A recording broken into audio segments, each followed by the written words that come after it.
Now, I'm going to say something that is potentially, it is definitely going to upset the Toyota faithful here. And I was back here with someone I was seeing at the time. And let's just say, when you really put your mind to it, it's amazing what you can achieve in a crammed location like this. Now, I'm no scientist, but I have it on good authority that if there was some sort of nuclear event, cockroaches would survive. Actually, cockroaches and 90 series Prados would pretty much last forever. It just feels of late that it seems the marketing departments hand the engineering department a brief and go, here, go make this. Whereas in this, it feels like the marketing department had nothing to do with the driving experience, and that's a bloody good thing. Okay, so if you spent any time here in Australia in the late 1990s to early 2000s, you've probably already experienced a lot of 90 series Prado, because chances are maybe it was your mate's parents or a work colleague or a member of your family have owned one of these. See, these were everywhere back in the day, and they were Toyota's first foray into the whole mid-sized off-roading wagon category,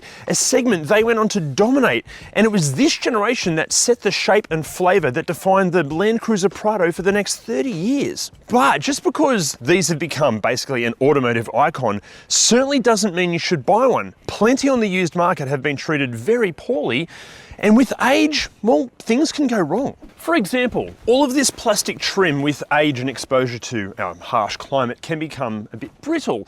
Basically what can happen is that the clips and the adhesive that holds all of this stuff on, it basically can fail over time. And if it's introduced to the scenery with any sort of enthusiasm, things can come off. A mate of mine actually had this happen. This whole section just came off. Now the good news here is it's actually pretty easy to replace. You just re-adhese it or get some new plastic clips and put it all back on, and it will go protecting the rest of the car for the rest of time. Interestingly too, it seems that the Japanese import models, like this one, they tend to avoid this plastic body cladding issue, maybe because they've spent their lives avoiding our harsh Aussie climate. And the same can be said for the European and UK markets. Actually, fun fact on those, in the UK, these were originally called the Land Cruiser Colorado. And in North America, even though the 90 series was not technically sold there, the forerunner of the same period shares loads of chassis architecture and running gear with this generation of Prado. Oh, now I should mention, some of the lower spec examples like the RV and the RV6 here in Australia, they missed out on the body cladding. And look, if these bare bones examples seem appealing because they're often cheaper, just be aware that because it's technically a narrower body vehicle, this can then possibly limit your choice of tyre size, wheel offset, and even some suspension lift kits, because it means that the tyres and wheels can sit out further than the body, and that's not allowed. Okay, next up, if you are in the market for one of these, make sure you open and close the tailgate, and it should sound like that to close. The problem with these is that because of the amount of weight in it, it can basically shift the hinges so it doesn't align properly. This can be made worse if you're fitting like a mud terrain tyre and wheel package because it's heavier, or any accessories on the back. But the good news here on the owners groups, there are plenty of tutorials and advice on how to fix the problem. But you got to make sure you fix it, because what can happen over time is that this whole little locking mechanism, if it's not sorted, it can end up failing, and the door can end up swinging open when you least expect it, like when you're driving on the freeway. It's not a good thing. Okay, next up we need to talk about rust, which for most of the Aussie delivered examples, hopefully shouldn't be too much of an issue. In saying that though, if the Prado you're looking at has enjoyed some water crossings or spent any amount of time at the beach and then hasn't been cleaned properly afterwards, then rust can be a bit of a problem. Also, with some of the imported models, if they've spent most of their time in Japan's snowy regions, corrosion can be a bit of a thing as well. But look, either way, just check all over the vehicle, but especially around the windscreens, in the sunroof drains and the water channels, behind the spare wheel and around the mount for it, and get underneath and look at the chassis rails, the suspension points, and well, basically everywhere. Look, overall, these are nowhere near as bad as, a classic old 60 series when it comes to corrosion. And also, some rust, it might not be a deal breaker, depending on where it is, how bad it is, and I know what your talents are when it comes to DIY projects, when it comes to fixing rust. If anything, a little bit of rust in the right area can give you some more bargaining power when it comes time to negotiate the price. Also, while you're underneath, just check for any signs of outright abuse. It's a 30-year-old off-roader. You can expect some scratches and some obvious signs that it has been off-road. That's completely fine. But look, any signs of actual abuse under there can indicate that the previous owner or owners have just failed to show the car any mechanical sympathy whatsoever. And the last thing you want to do is be buying the results of someone else's lack of care and talent. Also, on the imported models, short wheelbase 3-door variants are now available. And no matter if it's either the short or the long wheelbase, you'll often find that the Japanese sourced Prados have fewer kilometers on the clock than the equivalent Aussie delivered examples. However, being an import can come with quite a few risks, but we have made an import guide video for this to take you through all the pros and cons. The link for that is down below. Overall, just stick with trusted and talented importers like Justin from Colton Classic that imported this one. He's an absolute legend. But back to the common exterior issues with these, let's talk electrical gremlins. Honestly, in standard form, hardly any. Actually, there aren't any. Although, if the Prado you're looking at has shitty mods fitted to it and they've been done in a very dodgy manner, well, things can turn south quite quickly. And this isn't exclusive to electrical accessories. Dodgy bar work, cheap and nasty lift kits and suspension components, just rubbish accessories in general can ruin a Prado. And they could also be illegal. See, this is something we're seeing happening more, especially here in New South Wales. Our authorities are really cracking down on illegal four-wheel drive accessories. We know of plenty of scenarios where someone has gone and bought a used four-wheel drive loaded with accessories, driven around for 6 or 7 months, perfectly fine.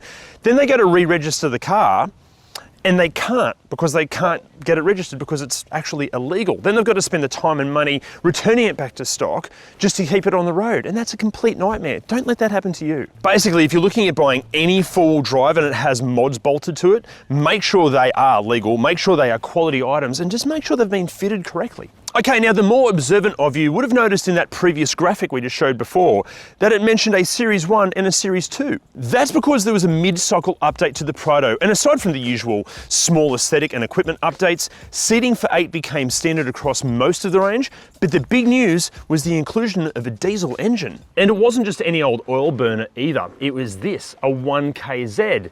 Although as tough as this engine's reputation is, it can be guilty of a few issues. Actually, the same can be said for the petrol models as well. But we're going to let Jim, our resident mechanic, cover all this shortly. But how much is a 90 Series Prado going to cost you on the used market here in Australia these days? At the bottom end of the spectrum, and we are talking about vehicles that are registered and do actually drive, kicks off at around about $2,500, $3,000, but that's going to be a very tired old example. At the other end of the spectrum, mint condition, most recent top spec models, about $30,000, which does seem like a lot of cash for a full drive in this particular segment and age. And especially when an equivalent condition, kilometre and spec Pajero or Pathfinder or even Land Rover Disco or Disco 3 can often ask $5,000 to even $10,000 less. And look, obviously all of those full drives come with their own set of pros and cons, but are these really worth the Toyota tax premium that they ask over those other alternatives? I guess we'll answer that when one of you lends us them to feature. Seriously, but if you own one of those four-wheel drives and you live in Sydney or Newcastle or somewhere close and you'd be happy for us to feature it on ReDriven, can you email me via the link below down there? Also, we're going to give you a free set of Wipertech wiper blades as a thank you present for letting us feature your car. And even if you're not planning on lending us your car, hit the Wipertech link below to get 15% off and free express shipping on the only wiper blades we choose to use. Plus, they're so easy to order online, and if you struggle to fit them, well, I'm sorry, but you've got to have a good, long, hard look at yourself in the mirror. Now, I'm going to say something that is potentially, it is definitely going to upset the Toyota faithful here. Compared to all of the other alternatives that I just mentioned, I think this is the least attractive of all of them. And look, I know, looks are subjective, and yeah, look, this has become very retro cool, especially in this spec, and especially because it's featuring the old Japanese quarter panel mirror here. These are so damn cool. But I just think the other ones, they seem to be doing the whole retro cool thing better than this. Am I alone here? Now inside, what are the common complaints and issues that you need to be on the lookout for? It's a bit like the exterior, really. We've got to talk about brittle interior plastics. These dashboards especially, they have built quite the reputation for being a bit of a rattly bastard as the years go on. Also, this bit of plastic trim under the steering column and the fuse box lid here, they have quite the reputation for slowly dismantling themselves. Although it does seem that Prados that have spent the majority of their life not in Australia, again the Japanese import models specifically, they seem to avoid quite a few of these interior plastic issues. But aside from the rattly plastics, plenty of owners complimented just how resilient and robust these interiors are. It does help that a lot of it is plastic, although there are some sort of soft-ish touch materials here and there. But even when it comes to the fabric and the carpet, apparently it's really hard to stain it, but then also really easy to clean it. Now next up, this isn't what we'd call a really common problem, but it can impact some of the earlier base spec models that don't have sort of dual zone climate control. They've got mechanical heater controls. Sometimes the mechanism behind the scenes can fail over time. This means you're left without a heater. The problem is, to fix it often requires the entire dashboard to come out of the car. If you're doing this yourself, you're going to want to put a couple of weekends aside, but if you're paying someone else to do this repair, it can cost a lot of money. Should mention as well, with the climate control models, yes, there's electronics and tiny little computers in there, but we couldn't find any complaints about any interior electronics having too many problems. That is, aside from the infotainment system, which with the age of the car will be rubbish. Actually, as are the speakers, and we are talking 1990s level of sound deadening in here, so it's not going to be winning any sound quality awards anytime soon. And also with the tech, there's not going to be any rear parking sensors or rear view camera. Even with models that have an updated infotainment system, in the Australian delivered models, plenty of these lack Apple CarPlay or Android Auto, and they'll need replacing. And if you're looking at a Japanese import, well, you're either going to need to learn how to read Japanese or get really adept with Google Translate, because a lot of these are in Japanese only. But the good news with all of this is that there are so many options to update all of this technology, including the speakers and the sound deadening, all of that sort of stuff. There are so many options out there. To make sense of what's going to fit your car best, just go and check out our mates at Automotive Superstore. Online, they've got this, it's like a rego checker. You put your rego details in and it basically shows you what components are going to fit best. Oh, also, they carry things like lift kits, wheel and tire packages, bar work, lighting kits, dash cams, over 400,000 products. Check them out, they're legends. Also, there is another link down there that will take you to the free 90 series cheat sheet on ReDriven.com. If you're in the market for one of these, it is a must read. We've listed out all of the common issues and more. Go check that out as well. Now, even though this generation of Prado is lacking in tech, in terms of features and equipment, they are pretty well equipped, as long as you're looking at one of the higher spec models. And I mean, for the time. Locally, our flagship models like the VX and Grande came with dual zone air conditioning, leather upholstery, and a powered sunroof. Plus, there are a host of special edition models. However, the additions to these were pretty much just cosmetic at best, but who doesn't love some early 2000s body graphics? Also, if safety is a priority for you, and let's be honest, it really should be, you might want to stick to the more recent and higher spec examples. That's because some of the early base models were not fitted with airbags or even ABS as standard. Airbags were only standard on the pre-update Grande models and the post-update TX, VX and Grande. And if you want electronic stability control and traction control, well, you want to start hunting for post-October 2000 TX or Grande diesel models. And if you're in the market for one of these Japanese import models and you're trying to work out if the Japanese and Australian trim specs sort of align at all, they kind of sort of do, but the problem is with the Japanese ones, what these even come with within a trim spec can vary depending on the dealership that sold it on the day they sold it. But this is a range-topping TZ from Japan, so it's basically equivalent to our top-of-the-range Grande.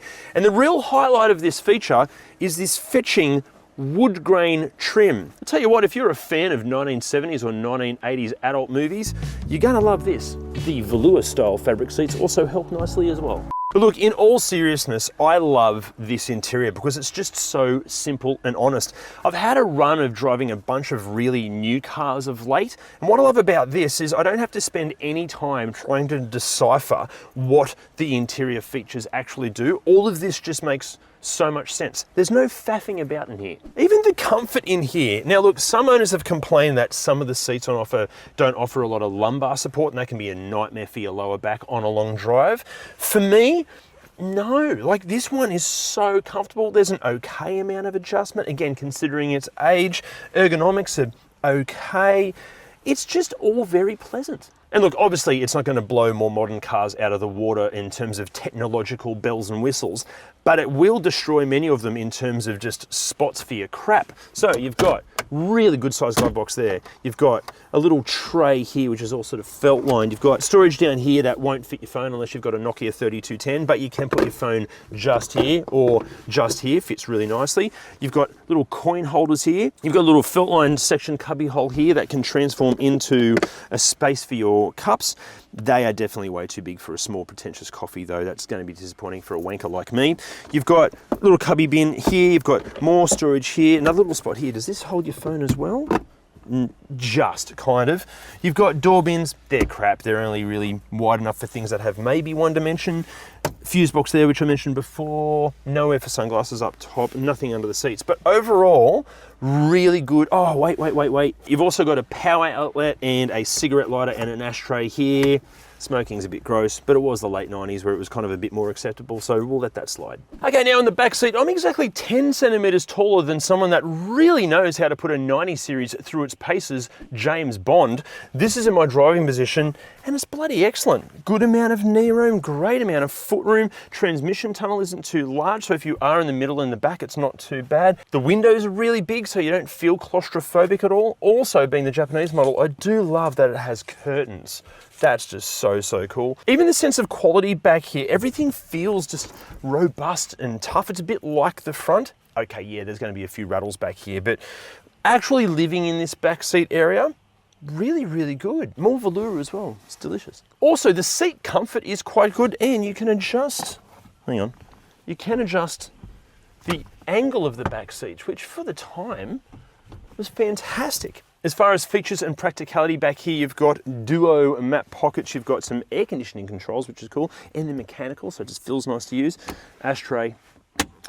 Air vents up here, that's the air conditioning controls. You also have an armrest, which is just the cutest, smallest armrest in the business. However, I don't think there's any cup holders back here. There's nothing, I don't think there's anything under the seats. There's nothing, oh wait, what's that? No, that's not it. I don't think so. Are there cup holders back here? Let us know in the comments. I don't think there are. Now in the third row, a bit of a story for you. I have experience back here because I once spent 3 hours in the third row of one of these, driving from Newcastle to Port Macquarie. And I was back here with someone I was seeing at the time. And let's just say, when you really put your mind to it, it's amazing what you can achieve in a crammed location like this. I mean, obviously with the seats in this position, it doesn't give you an indication of how crammed your knees are gonna be. But if you position your body sort of like this, there's plenty of room for activities back here. It does help that you can recline these seats, and they are actually quite comfortable. And in terms of features and practicality, you've got a couple of cup holders there, another cup holder over there. You've got some more storage bin sort of locations here. Again, oh, also I love the curtains back here again, and your own air vents in this top spec model.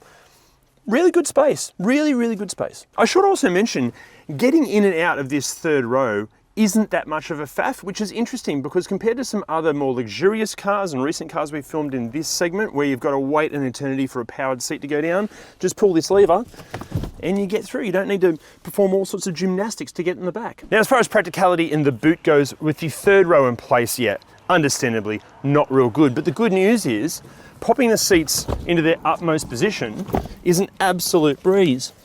Pop that, it goes like that, goes down, goes up like that, that goes like that, and then you've got all of this space, which is really good. Also, before you go taking out the third row in case you don't need it, just check the legalities of that depending on where you live. And then in terms of the second row, tumbling it forward, oh,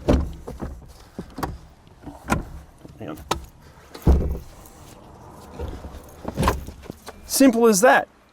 Really good space back here. Also, if you're planning on towing or overlanding with one of these and fitting a bunch of accessories, do your homework and check out the GVM and GCM limits and don't exceed them, because we do know of stories where people have had an accident, the car's exceeded these limits and then they've voided their insurance. Don't let that be you. Now, before we get into what these things are like to drive, I might have a bit of a bone to pick with you. See, it turns out that if everybody that watches our content regularly, about 75% of you haven't hit that subscribe button. Now, you might not know this, but just hitting subscribe helps us out immensely. It allows us to make more content for you. So please consider giving that little button a bit of a tickle. And if you're feeling extra generous, why not consider joining our membership program? The link for that is down below.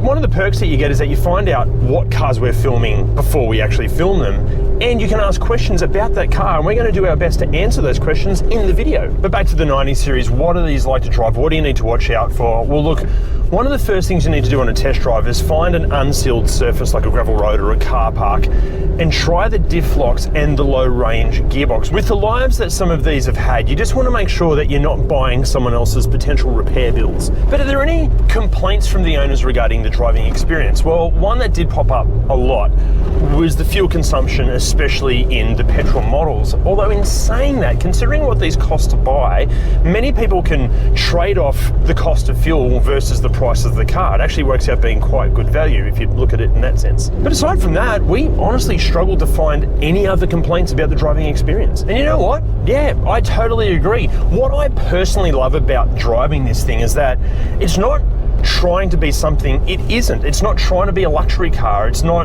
delving into, performance car levels of dynamics. It's just so honest and authentic in what it does. It feels like an old school four-wheel drive doing old school four-wheel drive sort of things. Actually, you know what? This actually brings up a gripe we've had a lot of late. It's just, let's take a 300 series LandCruiser GR. That's supposed to be an off-roading family wagon plus a luxury vehicle, but then it's wearing a GR badge, which gives you this concept that it's a performance vehicle of some way, when it's not. When you're trying to get a full drive in this kind of segment to do everything, it just ends up being a massive compromise. It just feels of late that it seems the marketing departments hand the engineering department a brief and go, here, go make this. Whereas in this, no, it's the other way around. In fact, I'll go as far as saying it feels like the marketing department had nothing to do with the driving experience in this, and that's a bloody good thing. Also, when it comes to driving this in traffic or trying to park it around town or just live with it on a day-to-day basis, this thing's a breeze. Here's a fun fact for you. It has pretty much the same footprint as the recently replaced 5th generation Subaru Forester. Granted, this is quite a lot taller, but the vision out of this and just judging where the extremities of the car are, I think are easier in this than they are in the Forester. That might be because the A, B and C pillars are substantially thinner, because this doesn't have anywhere near the safety credentials as the Forester, but we're just going to ignore that for now. And then you have this power plant, and look, obviously this is not a performance vehicle in any way, shape or form. You're not going to go winning any traffic light Grand Prix unless your opponent is on foot and has a limp.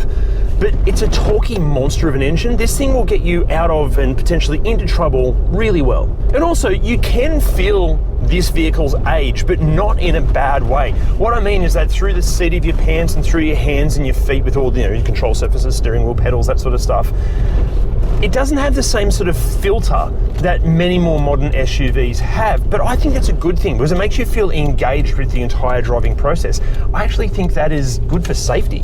You'll find that you're never distracted in this because the entire car is just constantly talking to you. But that doesn't mean it's taxing at all. You could drive in this thing for days and days and days across deserts. Actually, plenty of these have done exactly that. And it's completely comfortable. It's nice. It's just bloody pleasant. And look, obviously we should talk about the off-roading chops, but this is not our vehicle and it is for sale, so we're hardly going to go throwing it into the wilderness. Plus, there are countless YouTube videos showing just how capable these are, even in completely standard trim. If you want to pull some crazy shapes off-road, yeah, this will do the job. And if you're sitting there claiming that these don't have enough off-roading chops for you, well then you're into the realm of vehicle that, okay, is incredible off-road, but then they're massively compromised on-road. This is a whole different segment to what you should be looking at. Anyway, look, the exterior seems to be pretty much bulletproof. The interior can take a flogging. The driving experience is very, very pleasant. Mechanically, what can go wrong? Because there are some question marks around this. I can't elaborate on this, unfortunately, but you know who can? It's Jimfinity. Yes, these things are exceptionally reliable. I'll start with the 2.7 petrol. About the only problem you're likely to see is from neglect or very, very high mileage. Sometimes the timing chain can get a bit rattly, but again, super high mileage. And by that, I mean like all of the hundreds of thousands of kilometers. Maintenance-wise, yes, oil and filter every 10,000 Ks. What a lot of people overlook though is the valve clearances. They need to be adjusted, well, Toyota reckon every 50,000 Ks, but nobody does that. The reality is you can do the valve clearances every 100,000 Ks and you're probably not likely to have any problems. If you don't do it, those valves can basically cup up into the head. Basically what happens if you don't do the valve clearances, they can burn valves or burn exhaust valves, which means you have to take the cylinder head off and repair it. It's not common, it can happen, but if you do the valve clearances, actually pretty unlikely. Now the V6 petrol, also incredibly reliable. One of the biggest complaints here is oil leaks, and typically that's from the valve cover, but also every one of those you see leaking has most likely done a couple of 100,000s of kilometers, so, you know, it's probably reasonable really. Occasionally you might see something like a water pump fail or an ignition component fail. Not a design flaw, typically just old age or high mileage. Another thing which is old age related, sometimes we see head gasket complications. Again, it's not a design flaw, but over time the head gasket can basically rust away in there, especially if the coolant hasn't been kept sort of up to standard. That's how the head gaskets blow on these, and it's not a super common problem, but yeah, it can happen. The timing belt on the V6 is due at 150,000 Ks or every 7 years. So considering the age of the vehicle, if the history is unknown, best just do it. Now the diesel, it also has a timing belt. It's due every 100,000 Ks or 7 years. And by modern standards, these are a very simple diesel engine. At this age, they're likely to have quite high mileage, and sometimes high mileage means you need to do the injectors. The injectors can just sort of get to the point where they're not injecting properly. Relatively cheap by modern standards, about a quarter the price of a common rail diesel. The fuel pump at this age, it might be problematic as well. Less problematic if it's had regular fuel filters, but you might see some internal solenoid issues and some valving complications. Look, at this age, it's probably best just to replace the pump if you have any issues. Typically you can spend about $2 or $3 grand on doing that, but not a common problem and very unlikely to make the car stop on the side of the road. Sometimes you might have some difficulty starting first thing in a cold morning. You might have to put a set of glow plugs in it, pretty cheap and easy. And there are a couple of complications with the fuel pump too that can cause that, but it's usually the glow plugs. Now, overheating. These engines do not like being overheated. It's likely that if they've had an overheating event, the cylinder head will be cracked. Not a crack you can see, they usually crack right up above the pre-combustion chambers in the head. If they get too hot, the head is scrapped. So be prepared to buy a new head if it's badly overheated. Now, if it does overheat, it's not likely to be the engine's fault. It's probably neglect or operator abuse. And when you go digging and researching these engines, all of these engines are capable of very high mileage, and there's some out there that have done 400,000 and 500,000 kilometres as well. The drivetrain in these, pretty solid actually. If it's been well looked after, you're not likely to have too many problems, but if it's been flogged off-road, you might have some issues. And speaking of flogging things off-road, this is a lower control arm. Sometimes the sway bar mount can rip out. And the other big problem is the ball joint on these. Now the ball joints, they do copper flogging. If it's been lifted, they can wear out prematurely. They fail, and when they fail, the whole thing can just collapse on the road. If you're going to replace them, make sure you get really good quality aftermarket ones or genuine, because the cheap ones are terrible. This is peak old school Toyota reliability here, but they are very old. So you can imagine things, ancillary components like alternators, AC compressors and the wiring and some of the fuel lines and things, you need to keep an eye on those because, yeah, age wins in the end. Now, something else we haven't discussed here are the support network surrounding these things. Obviously, you've got the Toyota dealer network, which is absolutely huge in Australia. But equally as important are the owners groups and forums for these, which are fantastic. And if you're thinking about buying one, they are a must join. The problem is there are so many to choose from. Look, our hot tip here is just join your local group first and then sort of expand out from there. But we joined these groups and we found that the group experts over all of them were just incredible, so helpful, so full of great advice. Join them. The thing is though, that doesn't mean that we think you should buy one of these. Unfortunately, so many Prado on the used market have just been ruined by dickheads driving them to death or bolting on all sorts of shitty mods or both. And the issue with having a reputation for bulletproof reliability is that many people see this as an invitation to treat the Prado with little to no mechanical sympathy, expecting it to last forever no matter how badly it's treated. So if you have even the slightest suspicion that the Prado you're looking at has had a life like that, do not buy it. However, there are also Prado out there that have well over 3 to 4 to even 500,000 kilometers on them, and they're running perfectly. And there's every chance that with the right maintenance and care, they're just going to keep going forever. Look, if you can find a Prado that has been owned by a caring and ideally mature owner that ticks all the important pre-purchase inspection boxes and it has a full and thorough maintenance history, yeah, buy that Prado. In fact, you know what? If you're looking at buying a full drive to go properly off-roading or overlanding for extended periods of time, these things really make you question why you'd bother buying something more expensive and newer. Obviously, aside from the lack of safety features and the interesting infotainment technology and all the rattly plastics and also the mechanical concerns that can come with hundreds and hundreds of thousands of kilometers. Actually, you know what? Before you buy one of these, maybe just check out one of these first. There are a fair share of risks out there, but we've made a full but you got to ask yourself, are these really worth the Toyota tax. Hell, man. Have a good hard long look at yourself in the mirror and work out what's wrong with you. What am I trying to say here, Sam?